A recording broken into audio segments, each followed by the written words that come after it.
Hello guys, welcome to our channel. আর আজকে আমরা আছি পাদামছেনে সিকিম। আর পাদামছেনে আজকে তোমাদের ভিউটা দেখাচ্ছে। দেখো, এটা হচ্ছে ব্যালকনি থেকে তোমাদের ভিউটা দেখাচ্ছে। এখন অনেকটাই সন্ধে হয়ে গেছে। সন্ধেবেলা আমার পেছনে তোমরা ভিউটা পুরো স্পষ্ট দেখতে পাচ্ছ, যে পুরো পাহাড় দেখা যাচ্ছে। আর চলো আস্তে আস্তে রুমের ভেতরটা দেখিয়ে দিই তোমাদেরকে। এখানেও সেম ডবল বেড আছে, একটা হচ্ছে সিঙ্গেল বেড, একটা ডাবল বেড।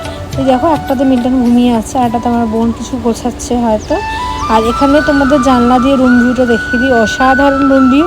এটা সন্ধে হয়ে আসছে বলে বোঝা যাচ্ছে না রুম ভিউটা, আর কিছুটা কুয়াশাতেও ঘেরা আছে, তার জন্য বোঝা যাচ্ছে না, অত ক্লিয়ার আসছে না। বাট রুম ভিউ এখানেও নো ডাউট দুর্দান্ত, দেখলে একদম মন ভরে যাওয়ার মতন।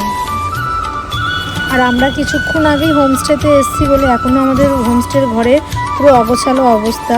আর লাঞ্চ হয়ে গেছে আমাদের। এখন আমাদের টিফিন দিয়েছে, টিফিনে পকোড়া দিয়েছে, কফি আর পপকর্ন দিয়েছিল। আর তারপরেই আমাদেরকে দিয়ে দিয়েছিল হচ্ছে ডিনারে অনেক কিছু ছিল। আমাদেরকে দেখো সবকটাই ছবি দিয়েছি। আর তার সাথে জুবুথুবু করা ঠান্ডা, ভীষণ পরিমাণ ঠান্ডা। এই কোটটা আমি পাদামছেনে আসার সময় রঙ্গোলি মার্কেট থেকে কিনেছিলাম। দূর থেকে বাড়িটা পুরো কুয়াশায় দেখো ভরে গেছে। আর এই হচ্ছে আমাদের সকালের ভিউটা, অপরূপ সুন্দর, জানলা দিয়ে অসাধারণ দেখতে লাগছে। আর একদিন স্টে করার জন্য অফবিট জায়গায় পাদামছেনে একদম অত্যন্ত ভালো জায়গা।